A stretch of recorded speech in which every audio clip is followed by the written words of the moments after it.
अस्सलामुअलैकुम, welcome to first रोज़ा। और after a very long time मैंने वापस व्लॉगिंग स्टार्ट करी है। होपफुली अब मैं इसको कंटिन्यू कर सकूं। तो ये सहरी का टाइम है और सहरी में बहुत बेसिक सी सहरी होती है, ऑमलेट और स्लाइस। सबकी अलग अलग चॉइसेस होती हैं। तो यहाँ मैंने एक सिंपल ऑमलेट बनाया था, साथ में ब्रेड टोस्ट कर ली थी। और इसके बाद फिर दूसरी फरमाइश थी शामी कबाब। रमज़ान से पहले ही बना के रेडी करके रख दी थी। यूजुअली सहरी में बच्चे शामी कबाब ही ब्रेड के साथ या पराठे के साथ ले लेते हैं। तो बस फिर हसान के लिए शामी कबाब शैलो फ्राई कर रही थी। वो उसको सहरी में सैंडविचेस ज़्यादा पसंद है, तो बस शामी कबाब के सैंडविचेस की प्रिपरेशन कर रही थी। और साथ में ओट्स भी बना के रख दिए थे कि अगर किसी को सहरी में खाना नहीं तो बच्चों को लंच में काम आ जाएंगे। फिर सेकंड ऑमलेट की तरफ आ गई थी। पहला जो बनाया था वो बग़ैर किसी भी वेजिटेबल के बनाया था, सिर्फ सॉल्ट एंड पेपर के साथ। तो बस अब ये बनाना था अनस का। उसमें अनियंस चॉप करके डाली थी और ब्लैक पेपर और सॉल्ट डाल के बस अंडे को बीट करके डाल दिया था। मेरे ख्याल से हमारे यहाँ सबके घरों में सहरी में शायद अंडा तो एक बहुत स्टेपल फूड होता है किसी ना किसी फॉर्म में, ईदर ऑमलेट ब्रेड या पराठे के साथ या कुछ नहीं तो फ्रेंच टोस्ट, मगर अंडा एक बहुत मेजर रोल प्ले करता है गेस सहरी में। तो बस ये यहाँ पे भी एक ऑमलेट बन के रेडी होने वाला था।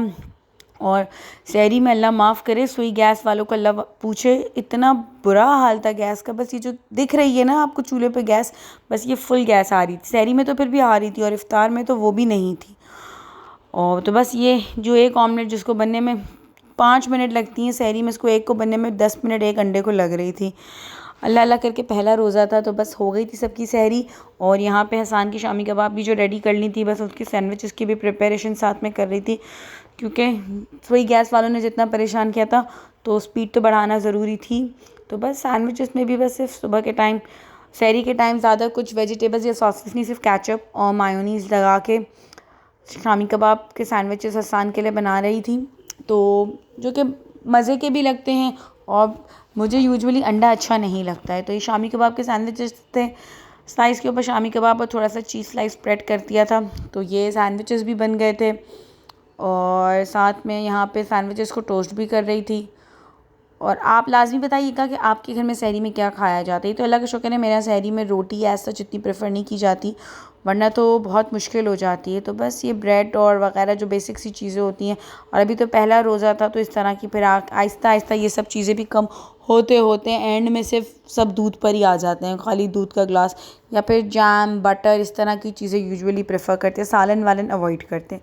तो बस यहाँ पे ये सैंडविचेस भी रेडी हो गए थे और टेबल भी साथ में रेडी कर दिया था बच्चों के लिए। तो बस दूध सैंडविचेस ये सब रेडी था। यहाँ हसान भी अपने मोबाइल में कुछ लगा हुआ कर रहा था। और ये सहरी भी रेडी हो गई थी, पहली सहरी रमज़ान की।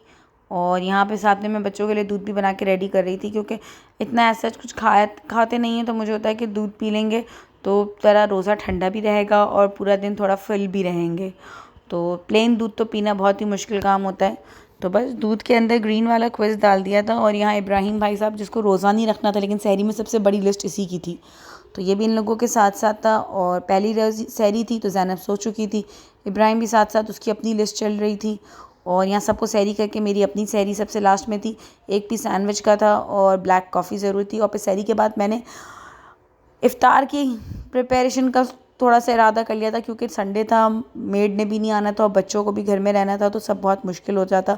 तो बस ये मैंने विंग्स को मैरिनेट कर दिया था। बहुत बेसिक सी मैरिनेशन थी, जिंजर गार्लिक पेस्ट था और शान का मसाला था और थोड़ा विनेगर वगैरह डाल के इसको अच्छे से प्रॉपर तरीके से मैरिनेट करके रख दिया था। अब ये मैरिनेशन वाली विंग्स मल्टीपल चीज़ों में काम आ जाता है। इधर इसको ग्रिल कर लो या इसको एज इट इज़ फ्राई कर लो या इसको पर एग वॉश और क्रम्स लगा के भी हो जाता है। तो बस बेसिक बेस ये मैरिनेशन का होना ज़रूरी है।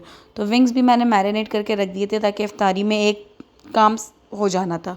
और बस इसके मैरिनेशन के बाद फजर का टाइम हो गया था, तो नमाज़ वगैरह पढ़ ली और नमाज़ के बाद थोड़ी कुरान की तिलावत कर ली थी और बस फिर मैं सो गई थी।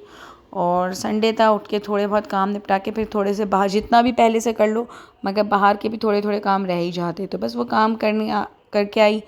और फिर थोड़ी देर के बाद सहरी इफ्तारी का टाइम हो गया था, तो इफ्तार में तो गैस बिल्कुल भी नहीं थी, तो मजबूरन सिलेंडर ही ऑन करना पड़ा। और यहाँ मैं दही बड़े की तैयारी कर रही थी। दही बड़े की जो फुल्कियाँ होती हैं वो मैं रेडी लेती हूँ, वो मैं घर में नहीं बनाती। तो बस दही के अंदर चीनी दूध वगैरह डाल के उसको बीट करके रख दिया था। और साथ में पकोड़े। पकोड़ों को मेरे बच्चे एज़ अ फ्राई या सेवरी कंसिडर नहीं करते हैं, रमज़ान की स्टेपल आइटम ही चाहिए। पकोड़े को मतलब कोई स्पेशल वैल्यू हासिल नहीं है, मगर ये होना भी ज़रूरी है।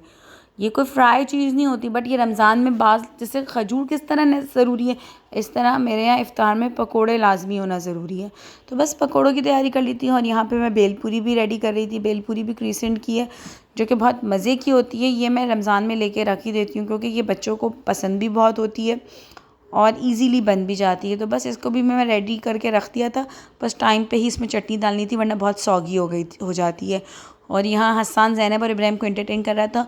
और बस फिर असर की नमाज़ मैंने पढ़ी। असर की नमाज़ के बाद फिर मैं किचन में आ गई थी फ्राई वगैरह की तैयारी करने के लिए।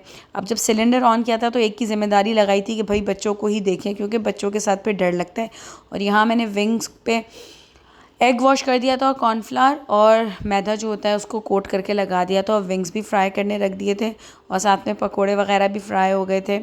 और ये मेरी इफ़्तार की ट्रे रेडी हो गई थी। इसमें पकोड़े थे, रेडीमेड वॉन्गटॉन्ग्स भी फ्राई कर लिए थे, और ये थे चिकन विंग्स बहुत मज़े के, बहुत क्रिस्पी फ्राई हुए थे और अच्छी तरीके से मैरिनेट भी हुए थे, तो बहुत मज़े के थे।